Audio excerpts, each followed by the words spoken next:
the microphone. Do you have like a level check? I can see the levels. Is that helpful? Yay. Wait, is this live now or is it? Yes, we are. Oh, it's all kinds of live.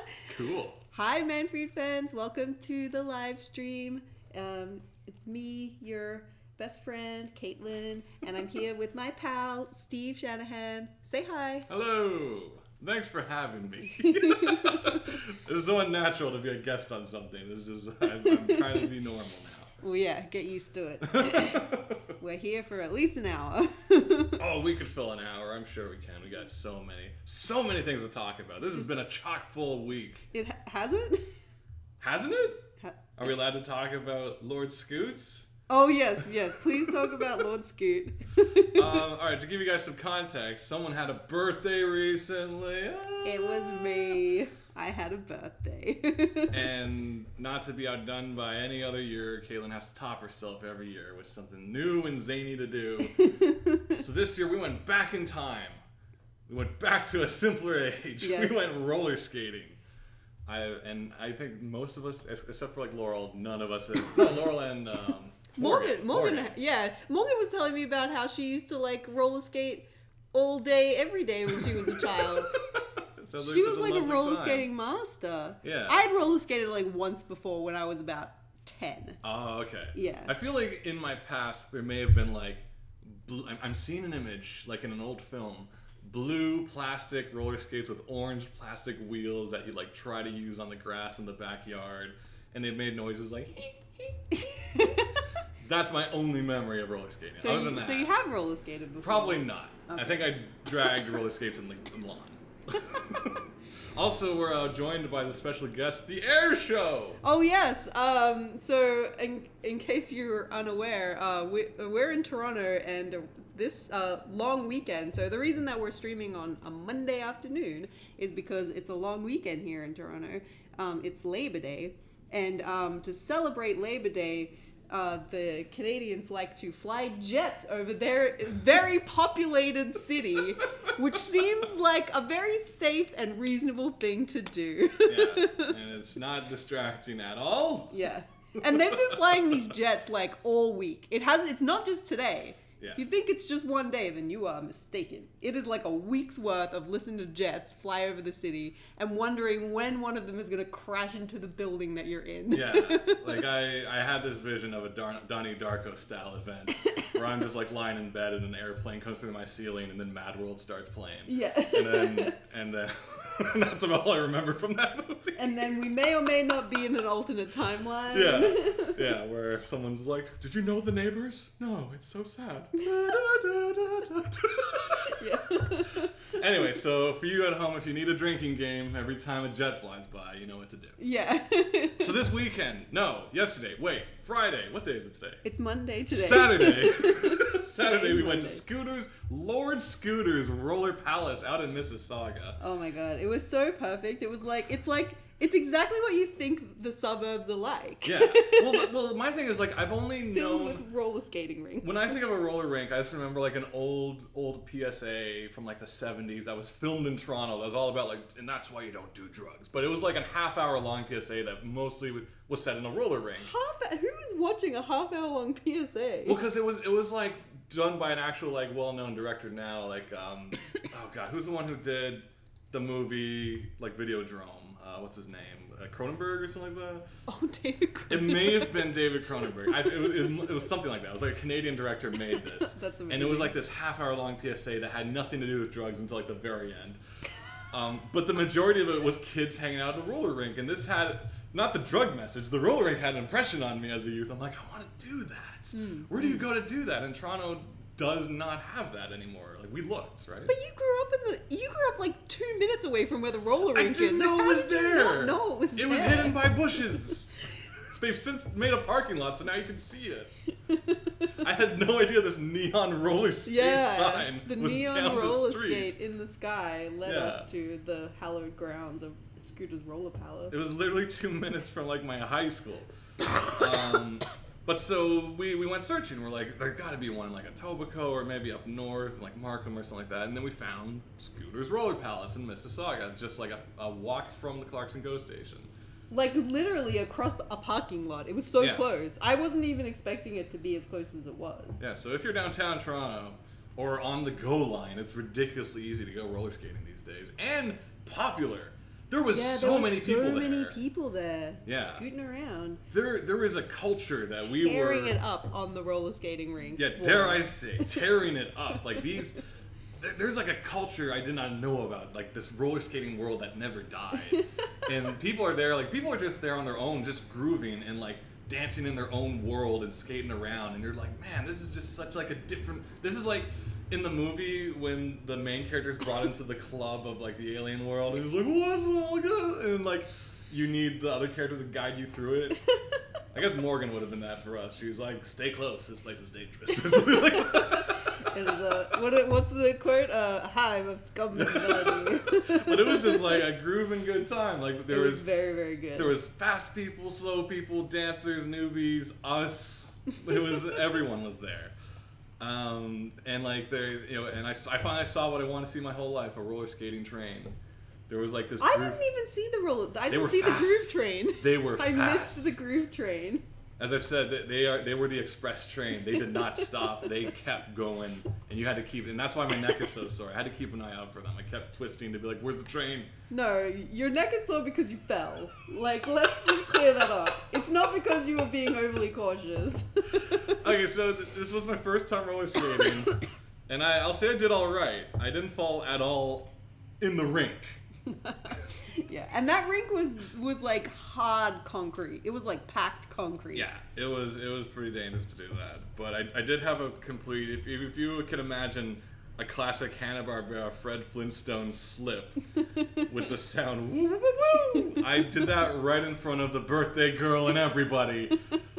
Right at the last minute. It was such a good birthday present.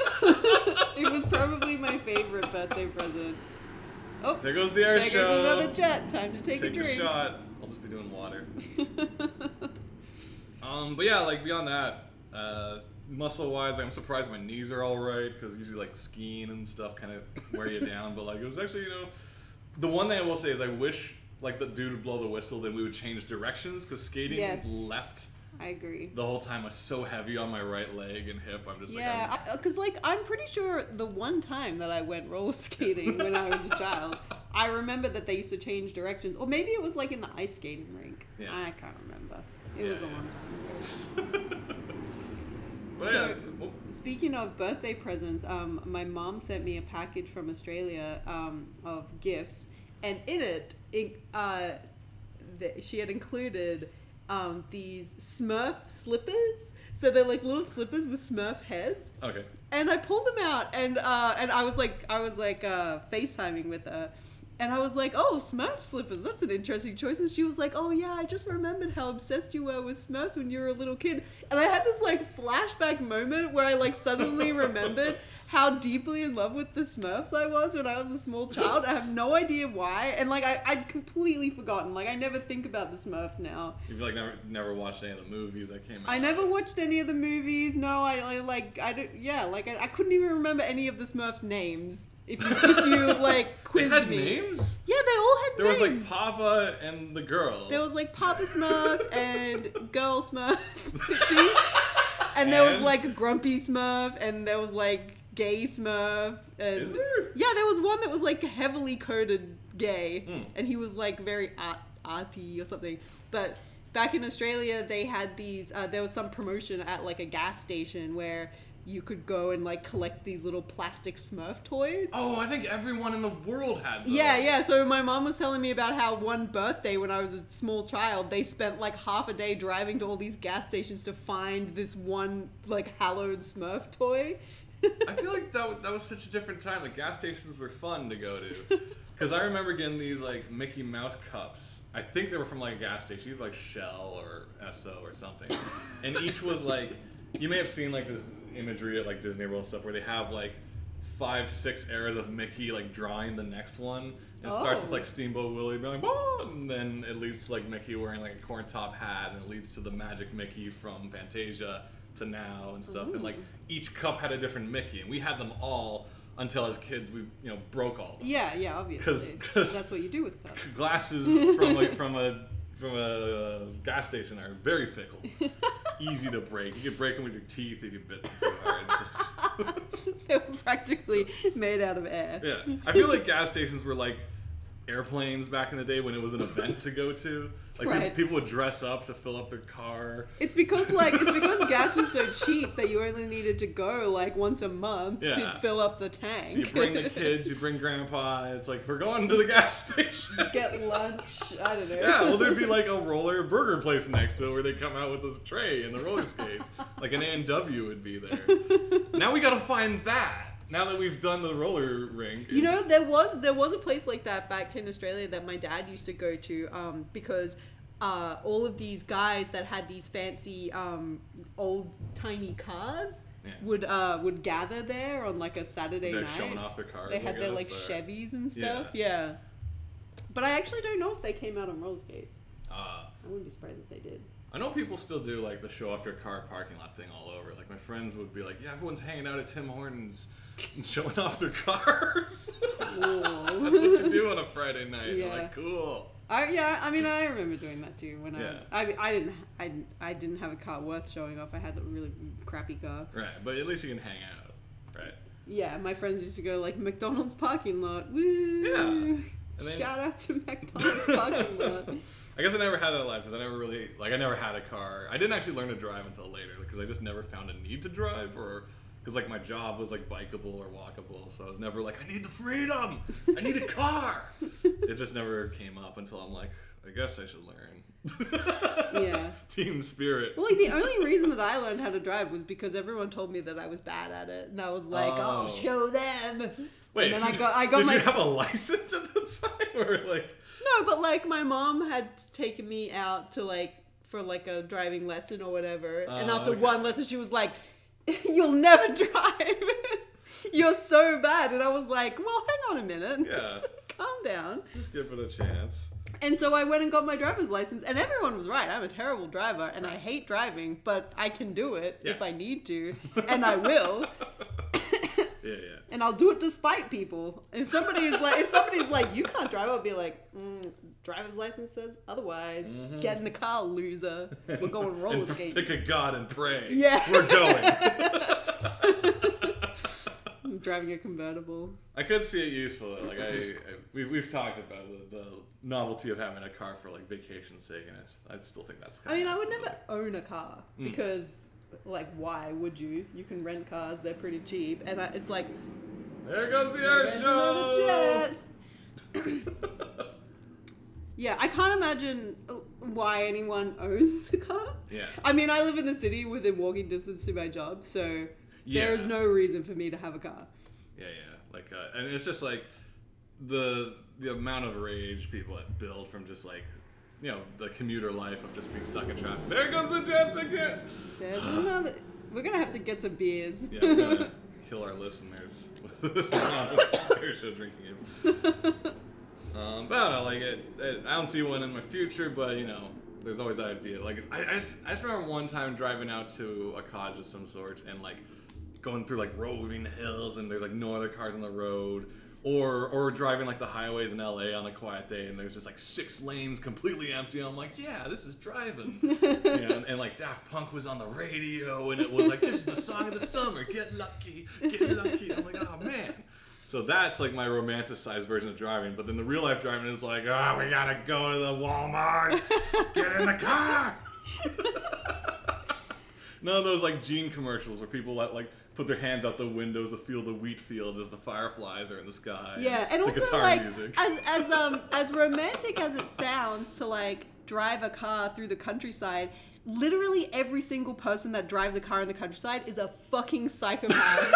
I am not even exaggerating. Like, have you ever driven a car on like a one-way road in the country? And you're like doing 20 above the speed limit and some guy in a pickup truck will just come roaring up behind you, blaring his horn, and then he'll like swerve into oncoming traffic to get around you, and then he'll like flip you off, and you're like, what is actually going on right now? Yeah. I was actually on a one-way road in the small town of Ireland like a month ago or so, and we had this van that was like kind of like a taxi that was just a dude in the van, and he was whipping through these hills and wheat fields and sheep, and I'm like, just tearing around these corners. I'm like, if the truck is just around that corner, we're done.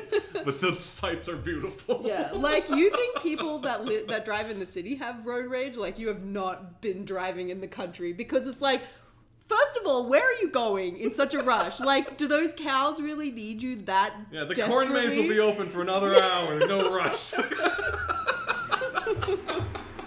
I just can't. Yeah. So driving in the city is miserable because there's a lot of people, and driving in the country is miserable because everyone is a psychopath. Yeah, so the best driving is just in empty parking lots. And that's where I learned, and that's where I mastered the art of driving, is just doing donuts in a parking lot. Slow donuts. Yeah. The best driving is like during the apocalypse when everybody else is dead. I always worry about that because, like, in all the movies, usually, like, all these cars are abandoned and blocking the road. I'm like, guys, couldn't you have pulled over before you abandoned your car? Oh, jeez. Now we gotta find a bicycle. Now I gotta get a horse. Yeah, now we gotta get a mobile horse. The most versatile vehicle during the apocalyptic times. Yeah. Or get one of those, like, what is it, desert cars that drive through sand and stuff like that.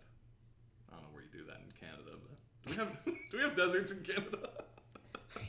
Why are you asking me? How would I know that? You flew over and looked down, I'm sure. You're like, oh, there's a desert. I thought, before I moved here, I thought that Canada was constantly covered in snow. Right. And meanwhile, we're just sweating buckets today. Yeah. It's so hot outside. I was saying to my mum the other day, I was like, I'm so acclimatized now to the cold weather here that anytime it gets above 25 degrees, I'm furious. I'm like, I didn't move here for this shit. Why am I sweating? Yeah. So mad. Well, as we all understand, fall's on its way because Starbucks has put out the pumpkin spice latte way too early this year.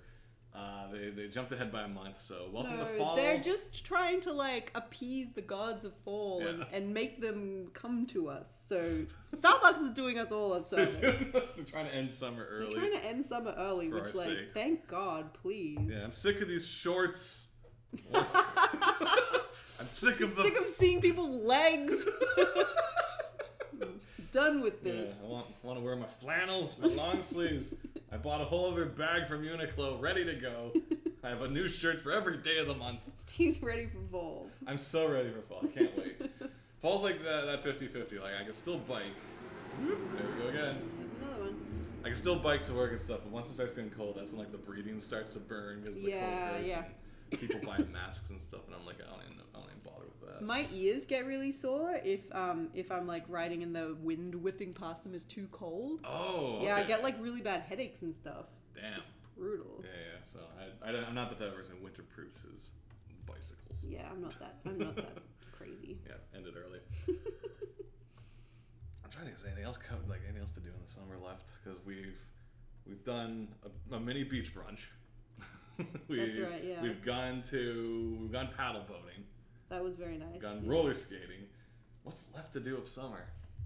Oh, frisbee golf. We're supposed to still frisbee golf at some point. Oh, right. We gotta go to the island and get Adam out there and throw a frisbee around.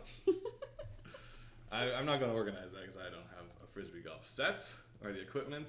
Do you know what Matt bought a cricket set off Amazon, and we never got a chance to play it. Yeah. So we got to play cricket. There's you could just go to any park prop. Well, you need short lawns, right? Wait, cricket. I'm thinking of the wrong sport. What are you thinking of? I'm thinking of croquet. It sounds very similar. I thought he bought a croquet set. I'm like, Matt bought a croquet set. Oh, jolly good. We're not in Alice in Wonderland. Yeah.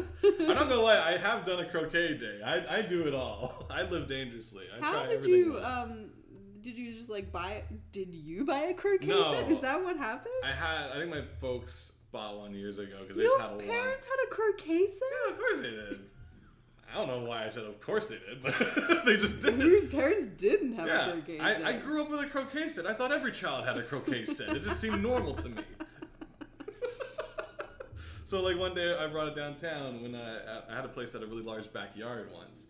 And there was partly for a video contest and part for just to do something dumb. But it was make a video of what you and your friends do and tag us and blah, blah. I'm like, okay. So I brought the croquet set downtown. But it was raining, so we set up some tarps and tents and obstacles, and we found some cinder blocks in the backyard and made it more like mini golf croquet. And then like I made a really, and then we had all these like we bought a pack of fake mustaches and everything. So like, what actually is the difference between croquet and golf? I think it's like croquet's you set up a series of like hoops that are not in a straight line at all, so you gotta like work your way to get through them.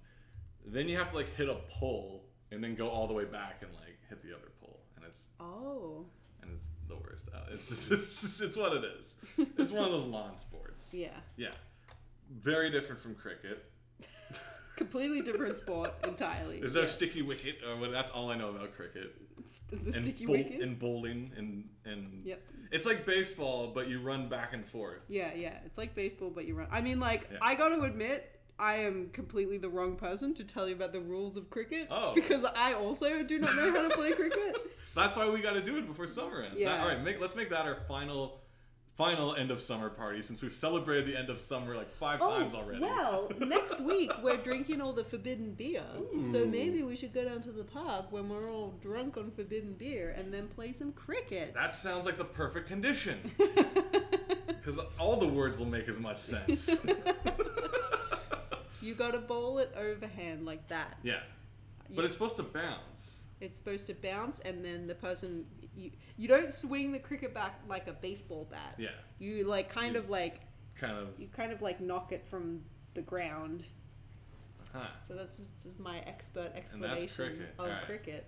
Yeah. All right. And then when somebody does something that you find maybe a little bit offensive or out of character, then you can say that's not cricket. Whoa! What? Yeah. Is that a rule? No. Just in your general life, not during cricket. Oh, I thought that was like during the game. It's kind of like, you know how people throw up the flag when you foul. You can just be like, "That's not cricket," and then the audience goes, "Whoa!" And you can only say it like 3 times per game or something. They should add that as a rule to actual cricket. Yeah, because the commentators would be like, the game is already infuriating to watch as it is, so we may as well make it fun. Yeah, it's like Yorkshire still has 2. That's not cricket's left to say. Are they going to use it on this next move? Let's find out. I don't know cricket either. Yeah, no, that'd be fun because I you know, as we say, do everything once.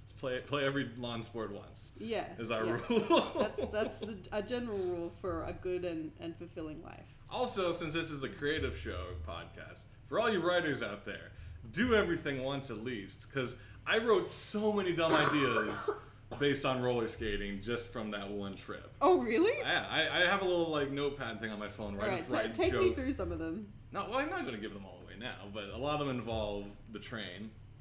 The roller train. Oh, right, the roller train. But just like my point is just like, do as many. If you're a writer out there and you're like, oh, there's no ideas in the world, it's like, no. Everybody's written every idea ever. Oh man, Lord of the Rings and Life of Pi have already been written. There's nothing else to do. It's like, no, go live a life. Like I know people say things like write what you know, and other people say like that's a lie because fantasy. I'm like, it's go just do things that are outside of your norm. And so much will come to you from that alone. Yeah, just go roller skating. See, this is why I like to do stuff on my birthday, because it's a perfect excuse to get people together, because they can't say no to you on your birthday. Oh, yeah. And it's like a reason to go and do something that you've never done before. So, like, this year we went roller skating. The other year we went axe throwing. Yeah. Oh, yeah, that started axe throwing, didn't it? Yeah, and then we, like, joined the league and stuff. So, like... Yeah.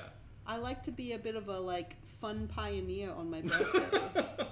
Like a trend is setter. Yeah, exactly. And then like a couple of years back, before I met you, we went to a escape room on my birthday. Oh, okay. Yeah, and then we like got obsessed with escape rooms for a little while. We joined the league. Joined the escape room league. Actually, I haven't been to an escape room for a really long time. Yeah. But yeah, like birthdays are a perfect excuse to like get people together to do something that they wouldn't normally do. Yeah, and again, if you're in a major city like Toronto, LA, New York, there's tons of that crap. It's Toronto has like every single activity that you could possibly imagine a person doing. You can find somebody that is like running a league in Toronto. There's like axe throwing, knife throwing, archery, there's dodgeball, there's trampolining, there's skies, squirrel suit things.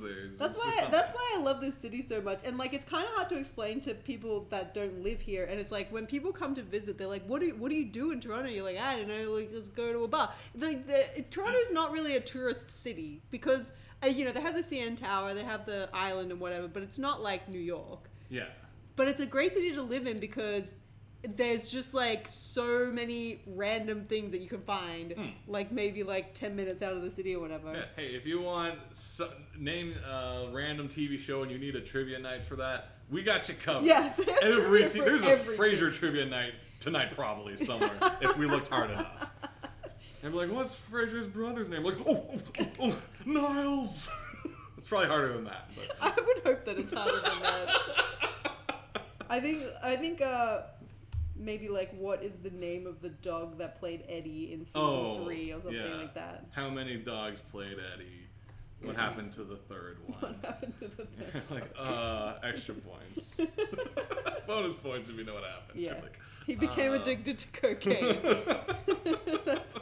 He had that Frasier money. Yeah. Yeah, no, and that's the thing. Like, that's the thing I enjoy about this city is you have all these options. But it's not so in your face either. Like, it's not such an overtly touristy city. Like, there's so many pockets of just like, it almost feels like, I'm not gonna say suburby, but it's just like every other street is just residential. Yeah, It's not all tall buildings and action. It's like off every main street is just little houses and parks and stuff all in between the major streets. So there's always like places to hide, and then on those streets there's places to go that you don't know existed. I just actually came from I was doing some writing over this place called Charadise.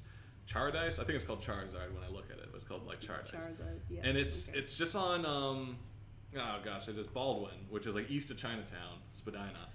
And you wouldn't know this place is there unless you went there. But it's this like giant venue that, you know, just serves drinks and snacks, but it's not table service. They're not bothering you to like buy more things and be like, do you need your glass refilled? It's like you go to the counter, like cafeteria style, order so things. Perfect. And then you just take it away, and then you just spend the day using Wi-Fi and just writing and hanging out or just chilling. What's it called again? Charadise. And it is one of the best places to study, one of the best places to write. And because it's such a chill place, there's like separate rooms. There's like a glass room that a bunch of people can go in. I think there's an upstairs. Oh wait, I think you've told me about this place before. Yeah, like and again, it's just on a random street that you wouldn't know it's there unless you knew it was there, because there's no like big sign. It's just like, oh, this is here, and you get like a nice bubble tea or ice cream or, you know, octopus balls or something like that. It's a bit out of my way to go there, but I like it better than going to coffee shops to write, because I find not that they bother you much either. There's lots of like independent coffee shops, but I always feel bad, like I should be. You should be like buying more coffee, yeah. Because the thing about Charadise is it's so surprisingly big. It's the length of like all the way into the alley parking lot. It's just this very long venue where no one bothers you. Wow. And it's just like, if you need a place to research and study and chill and get a nice snack, I recommend Charadise. This episode brought to you by the Tourism Board of Toronto and Charadise. Yeah. I want to go there more often though, but again, it's a sweaty bike ride for me to get there. It's a bit of a trip. Well, hopefully it won't be sweaty soon. Yeah, fall. Dreaming about fall. I'm trying to think, though, like, we don't really celebrate fall. Like, people like to walk through the woods and be like, oh, the reds and the oranges, but that's about it. Like, no one barbecues in the fall. Well, because it's too cold, right? But do you have Thanksgiving? Oh yeah, I guess we have that. And also Halloween, the most important holiday of the entire year. Alright, never mind. I was wrong. The most important holiday. All I know is I feel like Thanksgiving is always that 50-50 holiday, because most people be like, oh, I gotta talk to family. And it's like, no one ever celebrates Thanksgiving. No one's thankful. I am, because I don't have to see my family. Okay, the trick to enjoying Thanksgiving is move to a country on the other side of the world from your family. Yeah. That's a hot tip. For Caitlin's pro tips. For holidays. For avoiding your family. Yeah, like, Halloween is coming up. And then the stress of Halloween is like me figuring out if I'm going to do something drastic and like shave. there's Oh, right, for your costume. yeah, because there's so few bearded characters in the media. You know, it's hard to. There needs to be more beard representation. Clearly, there's in the media. what, Commander Akari, Gandalf, and no one else has beards. And also, if you're gonna do a Gandalf cosplay, you gotta like really commit to that beard life. You can't half-ass that Gandalf beard. I could be young Gandalf when he just decided to grow it out. It's like, hey Gandalf, you growing out that beard of yours? He's like, yeah. What about Dumbledore? You could do a Dumbledore. Dumbledore? I guess so. He's basically the same thing as Gandalf. Yeah, so. yeah. Like, who else has, like, in anime, in video games, in comics, who has a beard? There's, like, because Tony Stark, I don't call that a beard. That's not. More like a goatee. Yeah, and it's very fine. I'm thinking, like, we don't have, like, Viking-esque. Yeah, like, not even Thor has a beard. Yeah, What's not up anymore. with that? Clean-shaven Thor? Yeah. Get out of my life. I think there was a version of Aquaman who had a beard. Oh, yeah. When he had the hook? The Brave and the Bold version. Oh, that one too? Yeah. Oh, okay, cool. Yeah, you should dress up like Brave and the Brave Bold. and the Bold Aquaman, yeah. I do actually have a plan for this Halloween, but it does involve shaving, and that terrifies me. Listen, once a year you can deal with it. Once a year, my second chin reveals itself. From years of slumber. It has a whole other personality. It emerges from the dark. Yeah, I had a plan for my Halloween costume this year, but I don't know if I'm gonna be able to follow through with it. No. I wanted to dress up like the girl from the Ancient Magus Bride. Don't know that? Yeah, it's that anime where it's like that girl. Oh. She's like a teenager and she's there's a dating this like horse skeleton man. dude. Yeah, and it's like a little bit weirdly like pedophilia, but also But like, anime, so it's okay. I actually really liked it. It was like a really interesting take on it was like the Japanese take on European fairy tales and like lore and stuff like that. So they actually go to like the Fae. There's like Oberon is there. There's like dragons. They go to like Finland or Norway or something like that. It's like a really weird because it's like the anime version of these like classic Hellboy? like European mythologies. Huh. So yeah, I really liked it. I wonder if there's much like beyond like Lodos Wars. I wonder if there's much like, and that's more of high fantasy Tolkien-esque. So I don't know if there's much like. Well, Lodos European Wars is actually influence. based on a D&D campaign. Yeah. Like, back in I think like the like 80s or something maybe there was this guy in Japan who like translated the monster manual or whatever for D&D, and then he ran this campaign and they would transcribe it in this like monthly magazine, and that's what started Lodos Wars. So like the anime and the books and everything are all based off of this original D&D campaign. Huh. It's really cool actually to like learn the history of it. It was like the first D&D game in Japan. So it's like the first Adventure Zone. It's Yeah. like the original Adventure Zone, the Lodos Wars. Yeah, exactly. It was like, pre-podcasting D&D. Yeah, it would have been a different show if it was made nowadays. Like, yeah, Definitely, yeah. like Lodos Wars with berry blue jeans and stuff like that. Do you think that D&D podcasts are like past Taken their over prime? the world? No, I'm saying, do you think that they're like on their way out? Because they had like a very brief moment of popularity, but do you think it can sustain itself? Well, like, as long as the storytelling keeps going, like, it's basically just live storytelling, which is kind of like something people didn't know they wanted, I guess. Because a lot of people, you know, once movies and stuff became more mainstream than the theater, like, the theater seemed too pristine, and people were like, oh, I don't want to spend all this money, I'm just going to see a movie. But this is like the cheapest version of live storytelling. You can just listen to it. It's kind of like a return to radio plays almost. Yeah, and I love that. Like, that's the thing I love most about, you know, podcasts in general, because, like, and most in Canada, we'd have like radio comedy on like CBC Radio 2, and now it's the Funny Chuckle Bunch, supported by the Canadian Broadcast Fund. You're like, great. Because like, I never grew up listening to radio plays because they never really played them on the radio. That's it. And well, that's my point too. Is like we only had sketch comedy at most. Yeah. Meanwhile, my impression of like in England, there's at least channels like BBC Radio 8, which does like stories and comedy and books on tape, and then they would also like every year do like a Neil Gaiman live performance based on one of his books with like a full cast of actors and stuff. It's like, and now Neverwhere with the dude from X-Men. You're like, oh my god, that sounds awesome. That's the credits. That's the credit. The dude from X-Men. Which one? Yeah. It doesn't matter.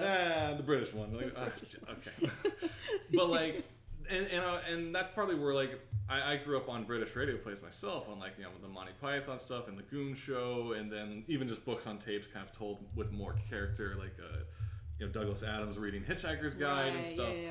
And so that's kind of how, when I first started making stuff on the web, I kind of went straight to doing audio dramas and stuff. Because I can't draw. I don't pretend to be able to or want to draw. It's just not my wheelhouse. But I like to be able to tell stories somehow. And doing it through audio was like kind of my only means, since I like sound effects and voices and kind of building a word picture for y'all. But you don't even like read novels, you were saying. Nope. It's incredible. I've only read so many books in my life. I find I just get bogged down in descriptions. This is why I like comics. And I know it may be like, oh, you uncultured swine, but it's just like that's what I'm thinking. The thing about comics is like they give you the landscape in 1 second. You get it. In a book, it's like the curtains were flapping just like that. I'm like, I don't care. I love that you always go to the curtains it's when always you like the complain curtains. about books. It's the first thing people describe in books. It's always those curtains. That's why I stopped reading. But you know, like Steve has like an intense hate for curtains and their descriptions.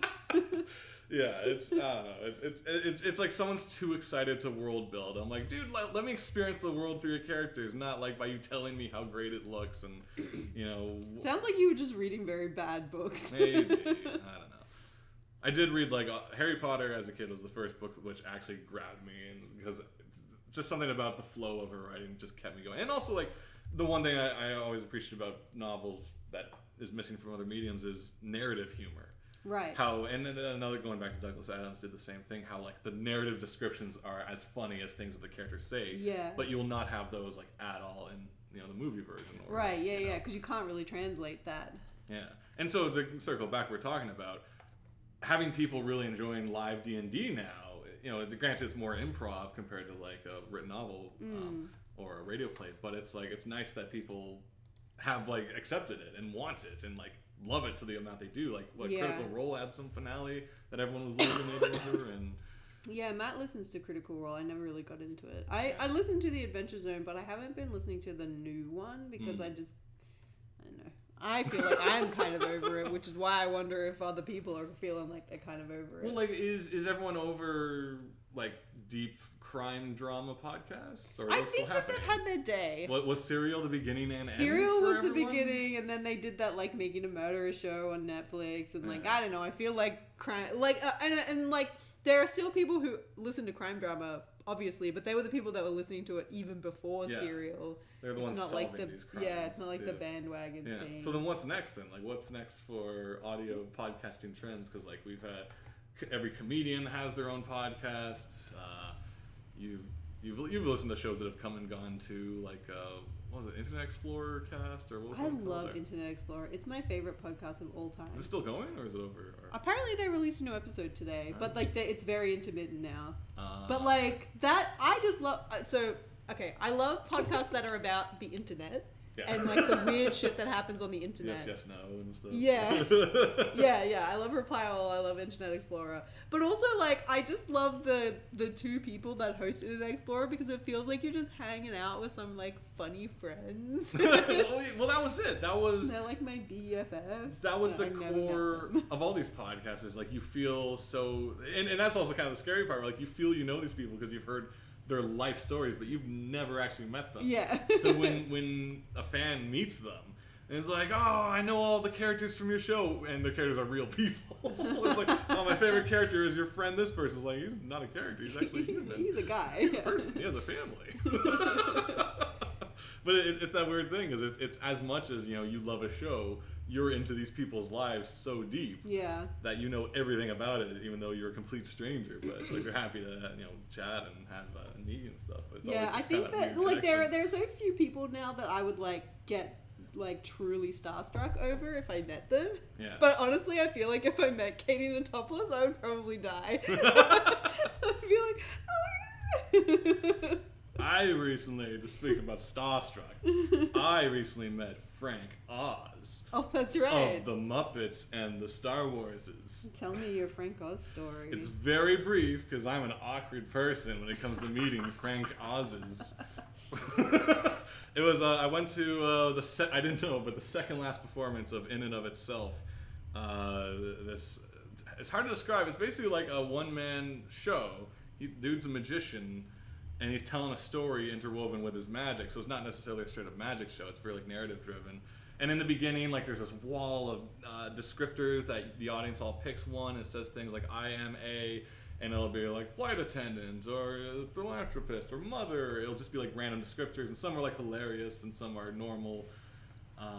And some people just like kind of really do want to pick one that they identify with, or one that's like a jokey one, like I'm a He-Man, you know, I'm strong, master of the universe. So wait, they were like pre-made? Yeah, just a wall Right. of these things, and And then you at the got to beginning you pick pick them all. And I had no idea what they were going to do with them because they collected them at the door. Right. Once you've had it, and of course I picked storyteller because Storyteller. I saw like one that said nerd, and I'm like, ah. It's a comic geek. You I'm don't, like, yeah, you don't want to be lumped in with that whole mess right now. yeah. I'm like, I feel like this show's gonna be like deeper and like more meaningful, so I'm gonna pick something that means something to me. And so like, and throughout the show, he does like some amazing tricks and tells some really interesting stories that are pretty heavy.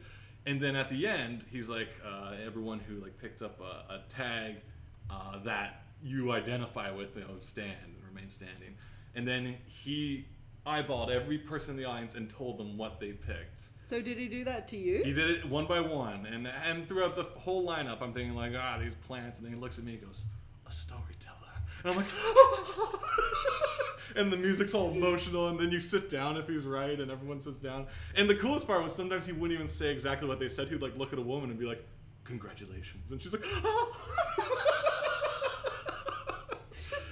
But since this show was directed by Frank Oz, and it was like the second last day, Frank Oz was there. He was in. I saw him in the theater, and he kind of sounds like Yoda a little, but he has a very deep voice too. He's like, "Oh, this magic show, yeah, I'm Yoda."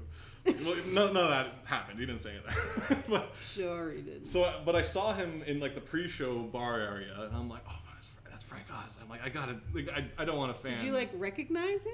Yeah, well, because I saw behind the scenes recently of like Star Wars: Last Jedi, and him and Mark Hamill were hanging out, and they had a moment. So I'm like, oh shit, that's Frank Oz. Aww. So when I saw him in the theater, I'm like, oh, I should say no, I shouldn't. I don't. And then I saw some other people at the end like go up with their program to get them to sign it. I'm like, well, I'm gonna kick myself if I don't just like give them a thank you. Like exactly. I don't need to like gush or tell them a story. I just want to be like, hey, thanks for years of entertainment. You've never met me, just like in podcast. You have no idea who I am. You've never met me, but I grew up on your Muppets. I grew up on your Star Wars, and I grew up on like your musicals and stuff. Little Shop of Horrors. That's actually what I brought up to him because I wanted to be like, we're in a theater setting. I'm not going to talk about Star Wars. I'm going to be like, yeah, you don't want to be the Star Wars nerd. I'm like, oh, we did Little Shop of Horrors in high school. I was the puppeteer and stuff. And he's like, oh yeah, lots of schools do Little Shop of Horrors. And I handed him my program. And I didn't have a pen from the sign with, but I did have. Remember from our karaoke party when I had those arm tattoos? I do. From that, was it an eyeliner pen or something? Yeah, you went to Sephora. Yeah. From memory. That's all I had in my bag, so I gave him this brush basically, and I'm like, oh, it's not exactly a pen, and he's like, oh, it's for calligraphy. I'm like, sure. It's not like an eyeliner pen from Sephora so that I can draw tattoos on myself. Sure, Frank. It's calligraphy. So he signed it for me, and then later I met the magician, and he signed it too. And I was just like texting my dad, be like, I just met Frank Oz. Did your dad freak out? No, he didn't write back. So it's like, all right, cool. I actually don't know how to get in touch with my dad with text. So I'll send him text on Twitter, I guess, because he's really active on Twitter. But he doesn't. I don't know if he replies to. Your dad's on Twitter? He's on Twitter. He posts pictures of him and our little cute dog. My brain just went bad. Little Puddin. Yeah. So I sent him that. I'm like, Frank Oz is here. Oh my god. But that's you should have tweeted at him. Yeah. No, I didn't want to do that because I'm just like I'm a nobody. I didn't become a puppeteer like I promised you I would, Frank. Like when I was a kid and I was like, someday that'll be me. I'll be on the Muppet Show. There are so many opportunities Yeah, there is now. to be a puppeteer now. I ended up at a studio that does puppeteering. I could have told him that. I'm like, but I chose video editing, Frank. Hey, we have somebody in the chat. Not so basic. Greetings from Spain. Oh, welcome to the live stream. Reply greetings from Canada. Greetings from Toronto. Oh, thank you. That's very sweet. Like just one of us?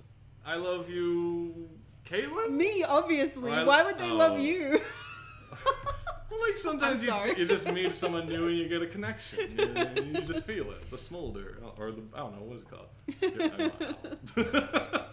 So if you are listening, there is a live stream. You can join in the chat. You in plural. In plural. Oh, so both of us. So more like y'all. Y'all, yeah, y'all. Y'all. Okay, well, I will accept. I will share the love. I guess. You're allowed to share it. Feel free to join the chat if you're watching or listening, or if you're drawing yourself right now and you want some pro tips from some pro artist. Yeah, tell us what you're drawing, what you're working on. If you're also working on a long weekend, yeah, slaving away and over a hot comic. If you have your favorite podcast or favorite air show you want to talk about, just hit us up. Yeah, the lines are open.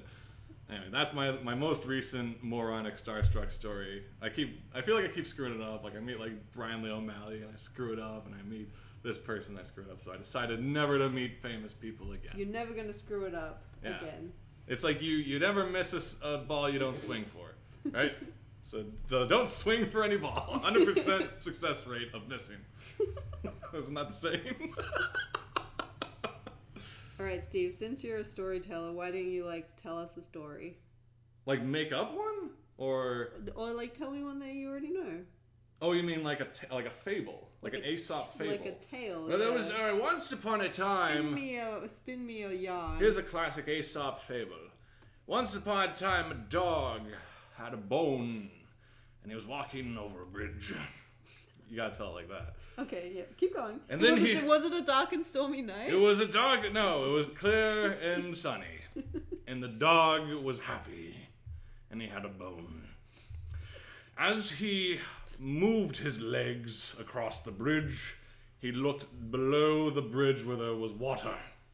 And in the water he saw a dog very similar to his own design, but the bone in that dog's mouth was much greater and larger. So, the dog, feeling the jealousy that we all do when we see those with greater things than our own possession, barked at the other dog. In doing so, his own bone fell from his teeth, plummeting to the waters below, rippling the image of the dog he saw, for it was but a shadow reflection of himself.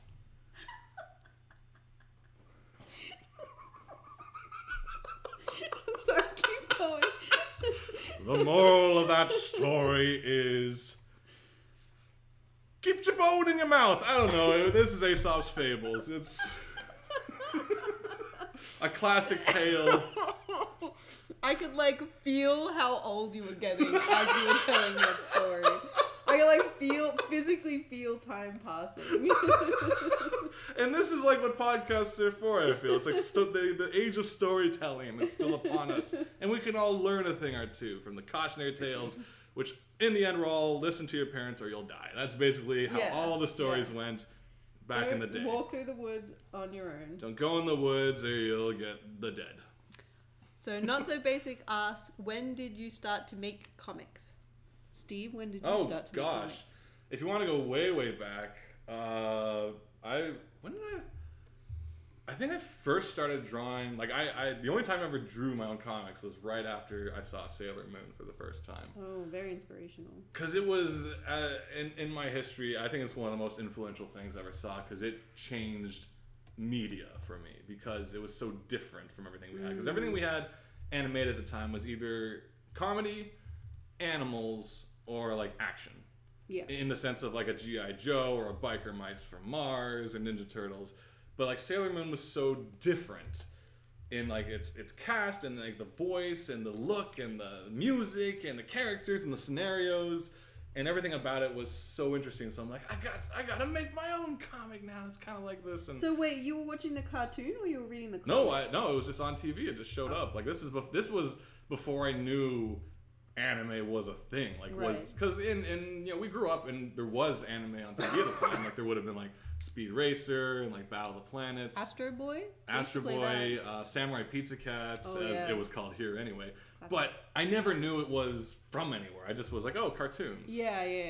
Yeah, and Sailor Moon was when I kind of finally started to figure out that this was different and there was more like it, because then I started seeing stuff that looked like Sailor Moon but wasn't. I'm like, oh, there's so much more Sailor Moon out there. I'm like, no, this was like the Slayers, and this is like Dirty Pair, this is like Lotus Wars. Wars. Like a huge weeb as well. I guess so. Like he had like the Akira VHS, and like that was probably the most well distributed anime at the time.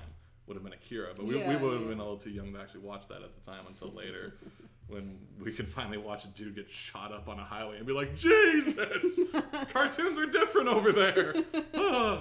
So from there, that's when I first started actually like drawing my own stuff, and then like I would do that thing where I got so fixated on like world building too, where I'd be like, and then here's all the places they go and stuff. Yeah. But then eventually I kind of realized I didn't enjoy drawing as much as I did the coming up with stuff. I like writing, I love dialogue, and this is kind of when I started moving more into doing like radio plays and things like that. But I continued doing like writing for comics. So me and my sister would do stuff for like anthologies and our own little stories. Because like you work mostly with your sister, who draws, right? But like so, and as I told you earlier, like I'm done drawing. I can't. That was the only time I ever drew in my life, and I was just like, what was the comic that you drew? Oh gosh, I don't even want to. No, tell me, come on. Come on, reveal your deepest secrets to the world. It was called Thunderchild. But I think it was actually called that because it was named after my dad's canoe, or it was like an inflatable canoe that he called Thunderchild. I'm like, that's a good name for a comic. Your dad called an inflatable canoe Thunderchild. Your dad is like my favorite person. If you want to talk like Tolkien, you can sit you down for like 2 hours and go over the similarity. And like, I met your dad once. He drove me home from the airport. Yeah. And the entire time he like, what was he talking about? He was like going on some huge rant about something and like could not get a word in edgewise. It was about Evangelion, maybe? No, it wasn't Evangelion. I think it was about some kind of history thing. I don't know. I can't quite remember. But actually one of the things of this comic that I really enjoy looking back on now, which I haven't thought of in years, was the plot never moved because the main character spent the whole time trying to figure out how to use her powers, and the villain spent the whole time trying to figure out how to enter Earth's atmosphere, and so nothing actually happened. Sounds exciting. And I think I kind of like that kind of storytelling, where it's just like each character had their own arcs, but none of them intersected. So did you finish it? I had like 2 or 3 issues. Wow, that's amazing. But it's never been seen by anyone outside of my house as a kid. And that's my first and last comic. Bring it into work. I really want to. Oh gosh, I think I have it in like a ringed booklet that has not like a 3-ring binder, but like a 20-ring booklet that's like, you tear a page out if you didn't like your drawing. You're like, blah. Okay, let me tell you about my first comic that I ever made. So, my dad actually bought me a bunch of Tintin comics when I was a kid. So I like knew about comics way before like manga. Yeah. So I started out reading Tintin. And me and my friend Cherie used to make these comics about the Spice Girls. Because we were like really super into the Spice Girls, so we would like make up stories about how they were like on tour, and then one of them got like diarrhea and would like have to run to the toilet, and then there was no toilet paper, so they'd be like stuck in the stall, and they'd be like, I don't have any toilet paper. Wasn't that the plot of the movie? It might have been the plot of the movie. Because the movie opens, it's like, hey, scary, pass a TP, and then a song starts. I never saw the movie, but I thought that's what the plot was. I did actually see the movie, but I could not tell you for the life of me what. But you wrote this before the movie. I don't know. We might have written it after the movie. Okay. So you might have done like the novelization of the Spice Girls movie. But also the crowning glory of our comic making heyday was that one feverish night we stayed up until like 2 a.m. drawing this comic about Santa Claus, where he gets into like all kinds of shenanigans, and he like, it got really dark. Yeah. Like it started out with him like climbing down the chimney, and he like lands on a Christmas tree, and then he farts on it, and it ends with him like violating a reindeer. Right, as you do when you write your Santa fiction. Yeah, so this Santa fanfic comic became like a kind of like we would pass it around amongst all of our friends because everyone was just like, what the fuck is this? And then it got lost and I never found it again. So I'm so sad that that comic doesn't exist because it was like, it's probably the best comic I've ever written. I don't think I can top it. I respect that you like had that fever to like work till 2 a.m. Because once in a while you get that wind where you're like, I just got to keep doing this. I got to keep churning out these pages. The world needs to know. This story needs to be told. Yeah. Yeah. So that was your very first comic. Or no, Spice Girls was your very first I think comic. the Spice Girls one came before the Santa Claus one, but the Santa Claus one was truly a work of art. Yeah. That's And like then, a graphic novel. Yeah, and then I started reading manga and like web comics and stuff. I used to read a lot of web comics. Yeah. But I didn't keep making comics until much later, like after I finished university. That's when I got serious about it. Yeah, yeah. Now look at me, working on a long weekend, working on Mondays, slaving away. This is where those fan fictions get this you is kids. this is like the crime, the like punishment for my sins. I'd be curious about like a lot because like I know Alex Ross, who does all those like Kingdom Come and Marvels and a lot of cover art these days. Like he shows drawings on Twitter of his very first Spider-Man as like a 6-year-old, and it's just like this little blob. Yeah. And then he shows it his Spider-Man now. It's like this glossy swinging through the city, and you're like, I love that scene. Like, this is where I started. I'm like, that's really cute. Yeah, we did like a tin draws at work, maybe like last year, I guess, where we had to like redraw some old drawings from when we were kids. Yeah. But I didn't have any because they're all back in Australia and probably in the like landfill by now. Yeah. My problem is my drawing would probably be worse than it was when I was a kid. Like I did a couple of the life drawings we did here, but I'm just like, why am I doing this? I'm like, I'm not accomplishing anything. This isn't for me. So Not So Basic also asked, what YouTube do you usually watch? That's a good question. What's my regular go-tos? I guess like Jim Sterling with his Jimquisition.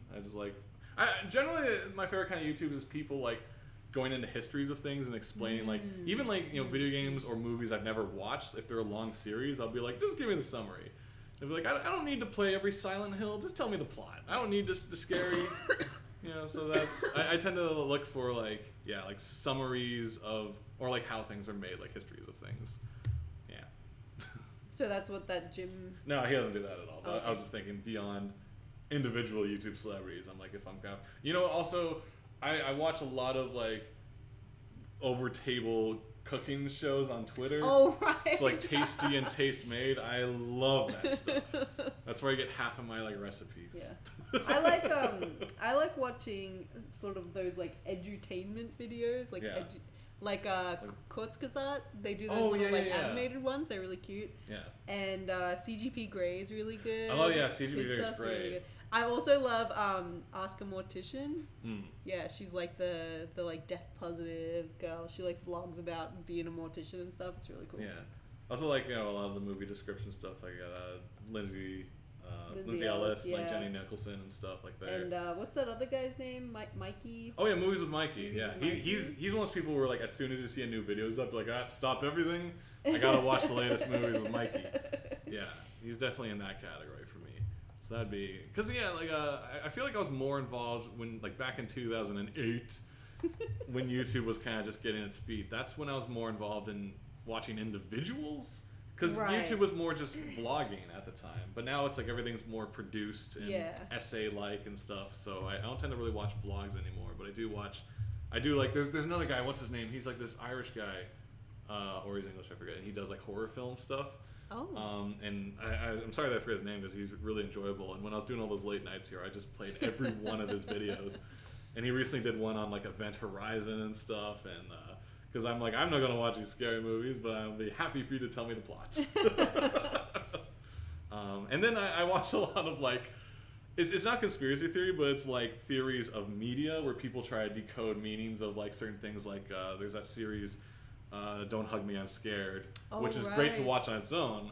But then you have everyone's theory videos on that, you know, or people trying to figure out what Silent Hill PT was trying to say, and all these things. Like I always enjoy watching like theories and stuff on media, not on life. I don't like conspiracy theories. I don't want to deal with that crap. Right. Yeah.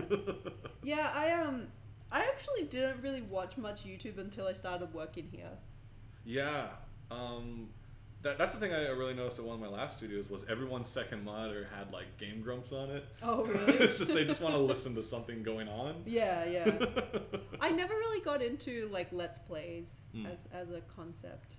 I find like Let's Plays really changed over the years because originally the literal Let's Play was someone is just playing name a game. It's just like a Mass Effect and you just watch them play it. Then some of them had like a microphone and be like, all right, now we're going to jump here. Now we're going to get this item. But then it became just a visual podcast where it's like the game is barely important. It's just kind of like a launching point for jokes and stuff. Yeah. So I feel like, you know, kind of like we were talking about podcasts earlier, all these mediums have evolved in such a direction that like it's becoming about the people, the personalities. Right. Yeah. So... And like it's weird because like I used to watch my brother play video games all the time, and it was very enjoyable. Like when I was a kid, so I get why people like watching Let's Plays. Yeah. Because maybe you don't have enough time to like play the game yourself, or you just don't have the system. Yeah, you know? yeah. And so, but you want to like experience it. Yeah. And like so, if you want to watch all of like God of War, like I don't have a PS4, right? So I can't play all these amazing games coming out like God of War and Horizon Zero Dawn and Ni no Kuni 2 and all this stuff. Which I got for my birthday. I'm very excited to play that game. Did you play the first one?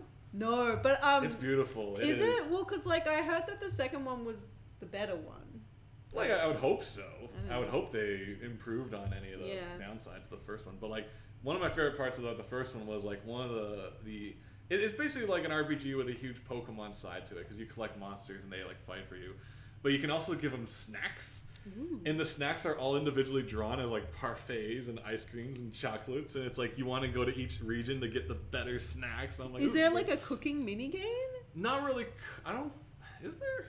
There might be some sort because of cooking minigames are truly the best part of any video game. Well, like Zelda Breath of the Wild has like all these like recipes and stuff that you like. I was like sneaking into like Hyrule Castle not to save anybody, but I'm like, I heard there's a recipe in the library. I'm like, we gotta go. I'm like, those guys are like 12 levels harder than you. I'm like, we gotta get that cake recipe. So you could check for it online. No, it's an adventure. And actually, like Final Fantasy 15, which was like it was an okay game. Like it was a perfectly acceptable Final Fantasy game. Yeah. But it had the opportunity to have a really great cooking game because there was already like a cooking kind of subplot with one of the, it was like one of the characters like special abilities was that he was like the chef of the group. Yeah. And you could like collect recipes, but like and you could collect ingredients, but there wasn't actually like a mini game to go along with it. It was just be like, oh, you're camping for the night, like I'm gonna cook you a thing. And I was like, you guys missed out on such a great opportunity to have like a little cooking mama kind of thing going on where you like chop ingredients and like. So if you buy the PlayStation VR, it's like you now cut to like, you know, here's the chopping and here's the stirring. Now we gotta fold that bread. So badly. Because they had a really good fishing mini game. Oh, okay. Yeah. Yeah. You cannot have an RPG without some decent mini games. Oh yeah, as we all know, like Final Fantasy VII set the bar of like, okay, we have snowboarding, we have chocobo racing. There was some other things too. There was like a roller coaster. Yeah, the chocobo breeding, which was also very good. So that better all be in the remake and better than ever. Yeah, I'm a little bit. I gotta admit, I'm a little bit nervous about that remake because Final Fantasy VII has such a special place in my heart that I feel like it could easily be ruined. Well, I'd be curious because I haven't played 15, but like seeing 15's engine applied to 7, where it would no longer be turn-based. The gameplay in 15 was actually really fun. I really liked it. It's not turn-based. It's more of like Kingdom Hearts-ish, I guess. Or it's more kind of MMO-ish. Oh, which really? Also like Final Fantasy 12 did really good as well. It's like this huge open map. Yeah. Yeah. Final Fantasy 12 had the best gameplay of any I played the demo of that. It was neat because like your targeting system was like this. This like rainbow comes. Yeah, and there was like a really complicated like system of like setting up attacks and defenses and stuff like that, so that your extra team members could sort of be independent. Right. Yeah. I think you'll like Ni no Kuni then because it plays kind of like that. It's like you end up in this arena. Your other two characters are kind of running around and you give them like commands and stuff. Yeah. And then you kind of take direct control over your main character and stuff like that. So yeah, I think you'll get a kick out of it. As much as I do miss turn-based like gameplay, I kind of get why general gameplay has moved away from that. Well, because it was like literally an adaptation of D&D combat systems. Yeah. Where it's like, what do you do? Attack. Which attack? This one. Okay. Did it work? Sure. I do. Did you ever play any of the Final Fantasy Tactics games? I didn't, but I wanted to because like there was like Cloud and Aeris were in the first one as like secret characters. Yeah. And I was like, oh my god, because I had to consume everything that was Final Fantasy VII, which is kind of a shame that like Final Fantasy VII had this weird like rebirth boom in like the late 2000s with like all the new media of like Advent Children and the PSP game. Yeah, and that one was really good too. It was really good. I forget the name of it, but it was like it's Cloud's Buddies adventure. Yeah, you get to hear like Zack's the Zack attack, the game. But like if all that stuff came out when Final Fantasy, I know that it wouldn't have happened like this, but like because that was in the time when we had time to play all these games. Yeah, I would have been into all of them. But it's just such a fascinating thing that of all of them kind of game, and I understand why, because 7 had a huge impact on people. Being like the first on CD Final Fantasy game, the first on PlayStation, the first with cutscenes and stuff. It was actually like the very first RPG that I ever played. Oh yeah, like for a lot of people. Yeah. You know, and a lot of people be like, "Oh, 6 is the best. It has an opera." I'm like, "Okay, great," but I never played RPGs back then. The only thing close to an RPG I played was like Secret of Mana and Mario RPG. Which I guess Mario RPG would have been closer to a traditional RPG because it was turn-based. I think like prior to Final Fantasy VII, the only games that I ever played were like Sonic the Hedgehog or like Lemmings. Yeah. Like I played like like Pokemon, I guess. Yeah. But never like serious games. Yeah. Not a real. No, I'm not a real. I was like a fake gamer up until Final Fantasy. Yeah. That was my first.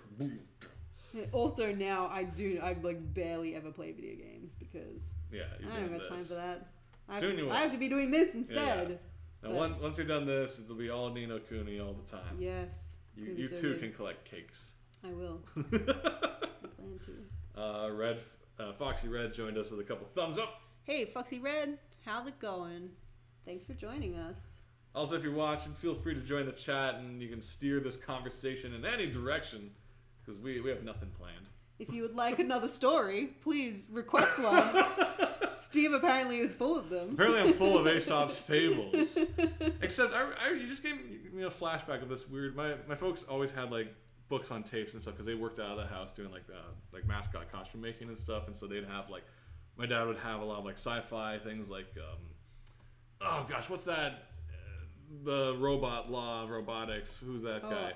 Asimov. Like he'd have a lot of like Asimov books on tapes and like all of the extended universe Star Wars books on tape that are now no longer canon. Get out of here, Thrawn. Who needs you, Mara Jade? Boo! You know, so. Yeah, take that. Take that, Chewie being killed by a moon.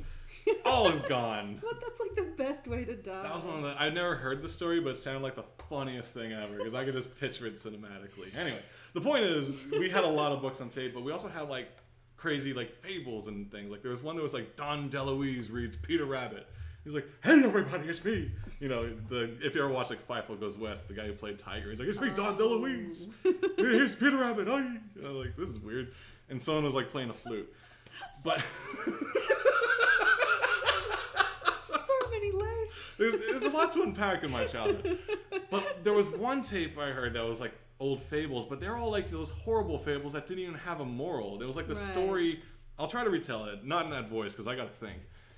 There's like this bird, and it's always like someone wants it, and the bird is like, "Ooh, look at that flower. That rose is kick-ass. I want that." I'm describing it wrong already. I want that rose. It's so good. And then it was like a butterfly or a goddess. I'm not sure. But they're like, "Oh, if you want this rose, you gotta sing while I stab you with its thorns in your heart." And he's like, "Okay." And so he starts singing, and the thorn goes deeper, and then the bird is dead, but he gets to die next to the rose, and then some kid's like, look, a dead bird, and that's the story. What? If anyone knows what that fable is, it is just one of these weird tales that's etched into my childhood that I have no idea. Yeah, it gets like stuck in your brain. Yeah, like I don't know if it was supposed to be ironic, or if there's a message, or it's just someone wrote something to happen because they're like, oh, I got a deadline. That doesn't even sound like a fable, really. Yeah. That just sounds like a acid trip. Yeah, well, because I remember people were saying like pulp fiction books where you were paid by word count. Right. So people were just writing anything just to get a book done. And I kind of respect that idea, because I would love just to be like doing like word soup. What's it called? Word salad, where you just like make up shit and just keep going. I'd be like, and then a bird was singing, see, and then it stabbed, and sell it, copy, print it. Print it, send it to the presses. You know, and I heard like a lot of interesting stories came out of that. Like going back to some of the YouTube channels I watched, one guy was talking about the tale, I have no mouth, but I must scream. And it's just like a weird, dark sci-fi, but it came from this era of like, just write a story. Yeah. There's a robot and he hates people for their sins. And then he has no mouth. But he must scream. Yeah. And I'm like, cool, I guess. Interesting. Anyway, that's my other story to tell, my other fable to teach y'all a lesson. Yeah, don't covet roses. Listen to your parents. Don't go into the woods. Don't go in the woods and die. That's all good fables tell you. Yeah. The one thing I really like about the history of fables was always the weird interlacing of different cultures having the same story. Right, like, yeah. Like Cinderella shows up, variations of it in like every culture, and we don't know why. If it's like just everyone came up with the same idea, kind of like how there's two, meteor disaster films, like Armageddon and Deep Impact. It's like everyone came up with Cinderella. Well, I mean, I don't think that that's like some kind of cultural phenomenon. It's like naturally led to this moment. Yeah, that there were two movies about meteors. Yeah, that's why we all have Cinderella tales. Like apparently, Wait, which one is Cinderella again? Well, Cinderella, she's like, oh, I'm Cinderella, and I live with my dad. And he's like, okay, I have a wife, and she has a bunch of kids now. And she's like, cool. Are they cool? And he's like, no, they're assholes. I'm gonna die now. And so the dad leaves, and then the mom's like, now you gotta wash everything, see? You're Cinderella. You live in the chimney. You could have just said glass slipper. Oh, wow. Okay, sure. You didn't need to break down the whole backstory of Cinderella. Okay, it was fun to be there for that moment. I'm like, wait, who is he talking about? What? Yeah. Oh, glass slipper, gotcha. But then apparently there was, and this is just my memories from grade school, there was like a version of it from China that it was about a girl who had 7 sisters, and there's another whole thing, but there's still elements, and I don't know. Fairy tales be weird. So every culture has a version of Cinderella. Supposedly, I might be wrong. This is one of those things you hear from like when you do those English classes as a kid, and they're like, oh, did you know? They're just making shit up. It's like, they just got to keep you entertained. Yeah. I got an hour to fill. Yeah. We don't have a movie to play today. Jeez. What was there? There's something else I almost remembered and just forgot about storytelling. Well, fables. They're all interesting. If you guys have a favorite old weird fable you want to tell us about, you can post it in the chat. Post it in the chat. Live on Manfried the Show. The Manfried Show. The Man Show. Yeah. The Manfried Show. We'll get it. We'll get it eventually. Do you have any like old fables from your childhood that you're like, did that happen? Did someone tell me that? Is that a real story? Not particularly. Not that I can think of. I'm trying to think of some like weird Australian ones, but I think we all get the same ones. So like, I have this memory of this show that used to travel around to schools. Like they would play this show every single year. So it's live though. It's like a live show. It's always like, like some theater troupe would like show up at my primary school and enact this show. Yeah. And I didn't make this up because I've Googled it before. And so I know that it's real, but it's this story called The Magic Pudding. Okay. And I was asking Matt about this. So Matt is also from Australia, as you know. And I was like, Matt, do you remember The Magic Pudding? And he's like, nah, I don't know what you're talking about. And I was like, but how did you avoid it? Because it was everywhere when I was a kid. They even made an animated movie about it. But essentially the premise is that there's a Christmas pudding. And so it's not like a cake, right? It's like a pudding. And he's in a I say he because the pudding is sentient. Okay. Some kind of magic like turns it to life, and it's like in like a pudding basin, and it has weird creepy legs and like a face and stuff. Okay, I gotta. I need you to draw this. Actually, I want to see this. Okay, magic pudding. I'm gonna draw the magic pudding from memory. Yeah, I want to know what he looks like from your perspective. Yeah, and then we'll Google it and we'll see if like oh, what's up with that? That's an interesting. Then we'll see how it measures up to real life. See if this matches up, squares up, if it was real. And so I don't really remember much of the plot of the magic pudding, but I remember that there was like a wombat character and there was like a koala maybe. Is it like a classic fairy tale structure where like he meets them along the way and one of them's trying to like steal his school books or something? There's like some kind of, the plot is something to do with like, so the pudding gets turned to magic and like, I don't know, maybe he like shits gold or something.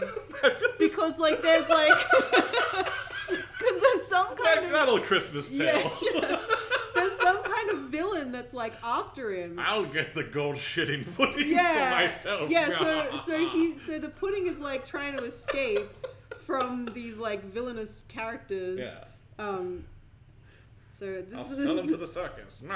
Yeah, and it had like this weird, gross face, like this, like it was like.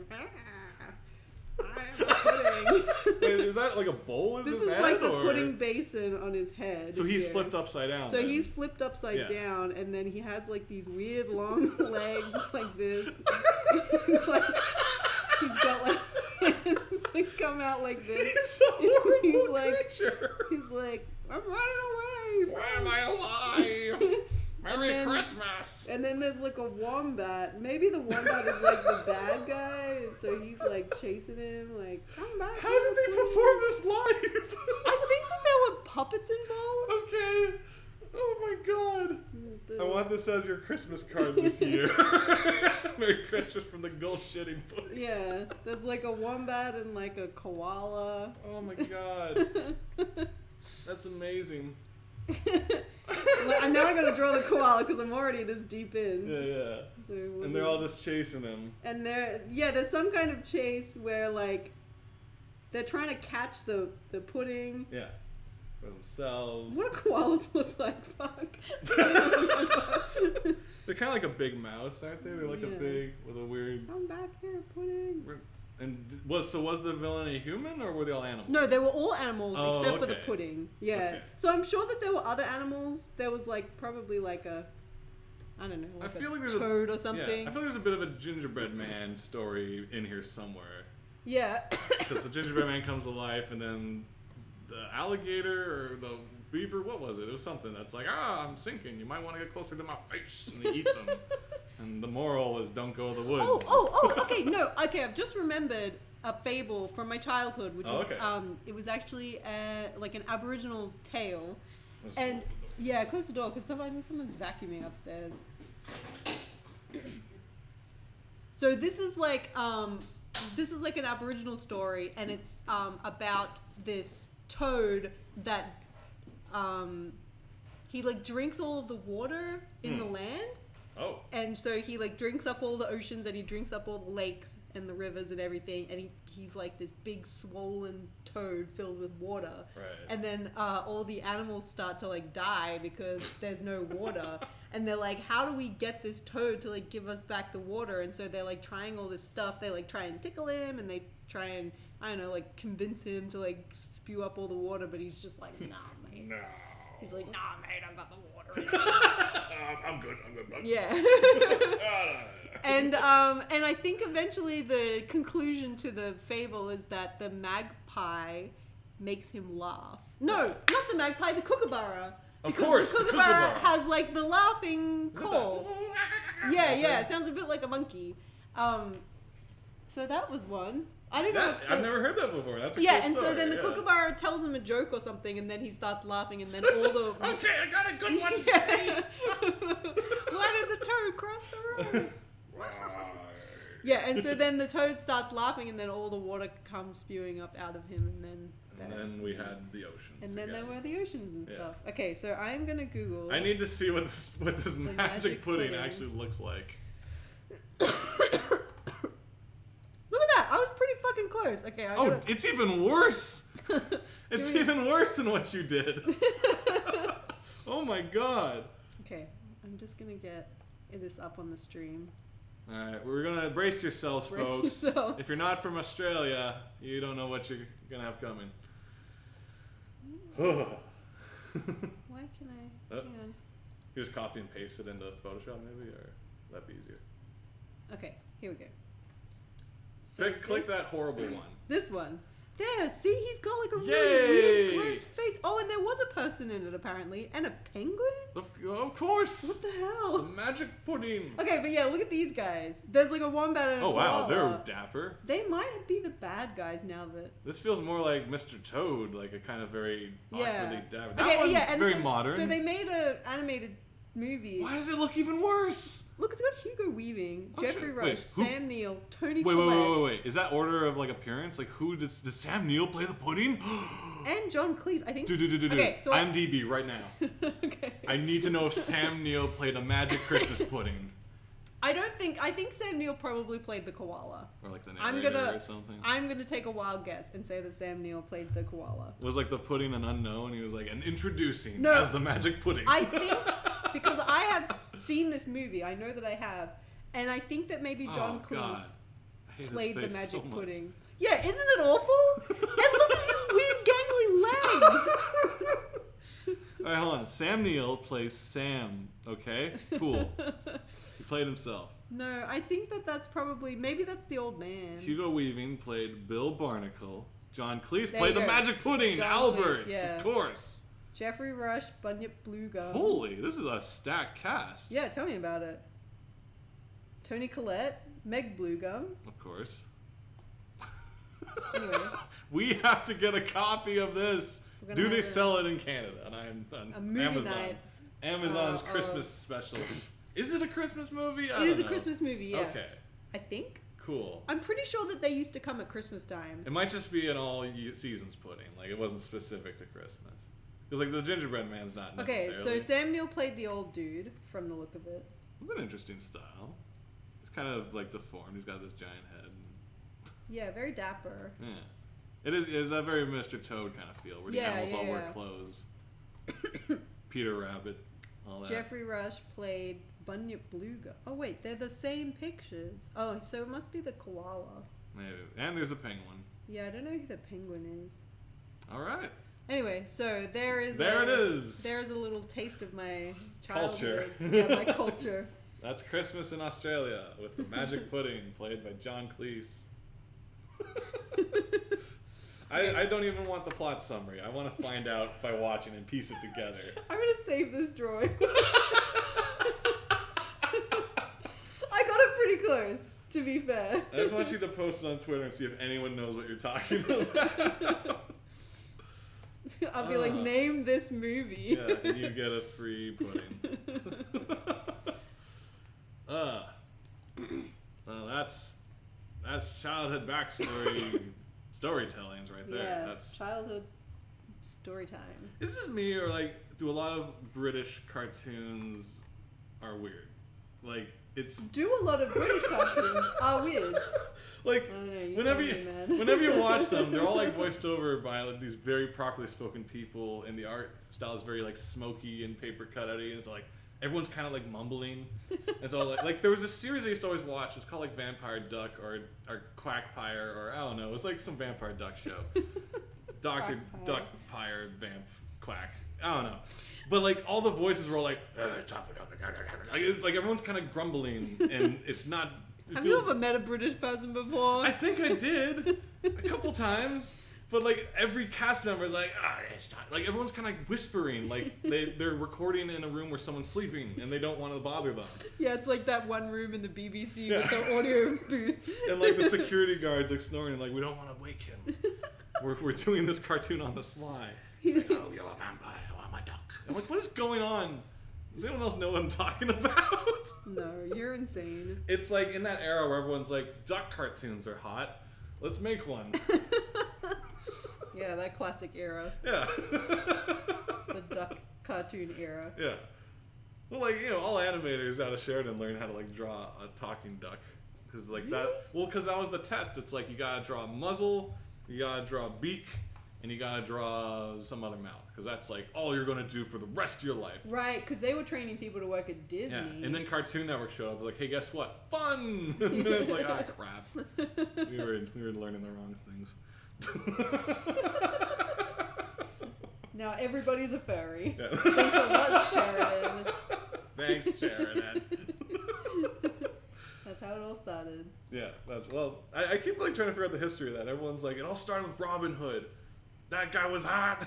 No, actually, speaking of YouTubers, there's this one YouTube series called Down the Rabbit Hole that I've been watching, and he has a really good video about furries and where they came from and what their deal is, and like, it's very interesting. Yeah. So it wasn't Robin Hood then. Well, he does mention Robin Hood, but he goes a lot into like the first furry conventions and stuff like that. He goes into a lot of detail about furry conventions and like the mascot costumes and all that kind of stuff. Which, funny enough, is like my whole life is mascot costumes. But that's, and we also have that FurryCon coming up in Toronto. You said we got one coming up soon. I have planned. I haven't actually applied for a table yet, but I really should because I really want to go. It's called like Fernal Equinox. Yeah. What is it with furrycons and always having to have like a pun for a name? Oh. It's like a barber shop. It's like you need to, the name of it needs to be a pun. It's gotta be like sheer quality cuts. Yes. And you're like, all right, I get it. And that's just me coming up with one now. That was like off the dome. Yeah, that sounds like it'd be a fun time. Yeah, I think so. Go to some panels, learn some techniques. I was wondering if, because in my childhood, growing up with a like mascot making family, there was always like strategies and techniques of wearing like cooler packs and things like that. And some companies did things because like these are big head costumes, like giant heads. Some of them literally put little fans inside these heads, but like my family didn't play that way because they're just like, you're not going to be able to hear your surroundings if a fan's spinning around. So like my dad would just like wear like cooler packs when he was doing costume stuff back in the day. Your dad was inside the mascot? Yeah, well they had to know how to use them to make them, right? You gotta you gotta test the merchandise. Yeah, you gotta know the product, right? You gotta know your product. And so I always wonder if like because I've never delved into it until this very moment, if like furries themselves do those things, like have like ice packs or cool packs, or just do the Disney thing where it's like, all right, 15 minutes out and then back inside the room so you cool down. I remember Nicole was talking about how there's certain fabrics that they use that are like breathable and stuff like that. I'm sure that there are, Yeah, because like heat exhaustion that's one of the first most and like I mean I've never actually been to a furrycon yet. But I can imagine, like, being on a convention floor all day wearing, like, those costumes. Oh, yeah. You would overheat really quickly. Even, like, Adam Savage from, like, Mythbusters, he does over-the-top costumes every year at, Comic-Con, and lets people guess who he is. And one year he did, like, a ring wraith. Oh, wow. And it was, like, layers of just heavy fabrics and stuff. And it was incredible. It was jaw-dropping, but he, like, was, like, red afterwards. And I think he did, like, a no-face as well, which looked pretty heavy. Oh, that's so cool. Or like he did like a classic NASA spacesuit one time, and he just looked like he was roasting every single time. He looks like he's roasting this dude. Yeah, well, San Diego's pretty hot, isn't it? The inside is fine, surprisingly. The one thing is like from my years of doing San Diego, I noticed the difference of before the show opens and after the show fills with people. The heat changes, right? Because it is so nice and frosty. Because they like crank the air conditioning up. But then once all those bodies enter, it just becomes like warm, like not uncomfortable. Like we were able to function, but it's just there's a notable temperature change when everyone enters the convention center, and you're kind of like surprised by that happening. Just all the excitement. Yeah, and they're all running to get Funko Pop. That was my experience of San Diego. I was like, why is everybody running? And there was like this harangued security guard standing by the door like every 5 minutes. It was like, stop running! And they're like, but we gotta get this. We got a limited edition Lego. They've definitely curbed that in recent years because San Diego now does this thing where if you want to buy a specific item from a popular booth, you have to go upstairs to buy your time slot to show up to buy your thing. Yeah. And so now there's no longer people like rushing and people getting 12 copies to sell online and stuff like that. So. Yeah, because like people would go and like line up for these toys, and then there was like a FedEx shop inside the convention center, and then they would just immediately go put it up on eBay and then ship it out to the person directly, like from their phone. They're just like selling it. Yeah, jeez, it was intense, and I was like, incredible. wouldn't you rather be at like a toy fair? Like, why did you come here to do this? It's So San Diego dumb. exclusives, man. That's what it is. Yeah. I tried to get that exclusive Scott Pilgrim figure with the fur jacket. And they wouldn't let me buy it because I was there like a day early, and they're like, "It's not for sale yet. This is preview." Yeah, yet." because we were there like sort of outside the normal convention hours, like because we had a table. Yeah. I think Matt went to like the Mondo booth to get one of those yeah. limited edition records. Like the Jurassic Park ones and the Batman I think it was ones. like the Batman one. It was actually shaped like the bat, isn't it? Or Maybe, I'm not sure. like the record is just kind of in the center of the bat. Somehow it works still. But they weren't allowed to sell them until the show actually like opened. Yeah. So Matt had to like stand next to the booth for like 5 minutes and wait for the show to open. It was crazy. I should have done that because I missed out on the Scott Pilgrim. So I'm like, damn it. And then like I lined up I was at like the Bandai booth because a bunch of my friends were into Dragon Ball, and it was the year they're like, we got the power level scanners, and I'm like, oh, I guess I better buy everyone I know a power level scanner. And I'm in this long stupid line, and that's when I swore up. Like I think basically San Diego Comic-Con is what taught me to not line up anymore for anything, because after being in line for 4 hours for a panel that I still didn't get into, oh, that sucks. That really sucks. I'm just like, I'm done. I told you about my panel experience at San Diego. There was like one panel that I really wanted to see, and it was this NASA panel that had like Buzz Aldrin, and it was like a panel specifically about like going to Mars and stuff like that. And I was like, that sounds really neat. So, about sort of 10 minutes after the panel started, I was like to Matt, oh, I'm just gonna like head over and check out this NASA panel, not really expecting many people to be there. And so I like found the room where the panel was, and I was following these two girls who were clearly booth babes. They were like wearing like big high heels, like tiny little tank tops. They basically had their tits out. And so I was just kind of following them because like they looked like they knew where they were going. Yeah. And they walked in through this door. This guy like opened the door up for them, and they just walked in, and I just followed them through. Like do. And it was kind of like a back entrance to the room. Yeah. And so then like they sort of went off in one direction, and then I was like wandering down the aisle like looking for a seat. And the place was packed. And so eventually I was like, I guess there's no seats here. So I just kind of went and stood against the back wall, and like, you know, Seth, what's his name? That Seth Green, I think, was like moderating the panel. McFarlane or Green? Which one? I think Green. Okay. Was moderating the panel, and like Buzz Aldrin was up there, and like some other astronauts and stuff, like famous people. And I'm just like leaning against the back wall, like, no, I guess this place is busier than I thought it was. And some like usher came over, and they're like, you have to sit down, you can't stand against the walls. I was like, whoa, okay. And so I was like wandering down the aisle, like poking my head around, like seeing if I could see any seats. And then they rushed over again. They're like, go and sit down, for goodness sake. And so I'm like, oh, geez, all right, calm down. Did you even find a seat after all? I did. I found a seat. There was a free seat, and then like at the end of the panel, they actually handed out these little metal NASA pins. Ooh. And then like after it like let out, it kind of dawned on me that like, wow, that panel was probably like full, and I probably shouldn't have been there. Yeah. And I just wandered in because I'm an idiot. I didn't line up for it. I didn't wait for it. I just like walked in. But it was cool. Yeah, you got to see it. It was nice. All you needed to do is be ignorant and follow around people who look like they know where they're going. So that's why I hate when sometimes I'm too aware if what I'm doing is going to be like wrong or cheating, because I'm like, oh, I can't do that. And then I miss out on everything. Yeah. I'll screw myself over so many times that way, where like one time I walked by this club, and there was like a food tent out there, and they were just like handing out plates of food and stuff. I'm like, oh, cool, free food. This sounds good. So I get in there, I get grab a plate, and then I'm like, they're about to like pour tasty meats and stuff onto my plate, and then I'm like, so what's this all about? And then he stops, and he's like, are you from the club? I'm like, no. And he's like, get out of here. You don't get the food if you're not from the club. I was like, God, every time. You fool, don't ask questions. That's like my fable is like, and he learned from that, is never to ask the rules. Just accept it and move on. Yeah. I keep screwing myself out of free things. Oh dear. All right, I think we can probably wrap it up now. Yeah, we had a good long chat. Hope you guys very good. chat. I'm falling into hosting mode. I'm like, hope you guys enjoyed this show, which I don't run. No, please host it for me because I'm kind of busy right now. I hope you guys enjoyed this episode of Manfried the Man, the live stream featuring Caitlin.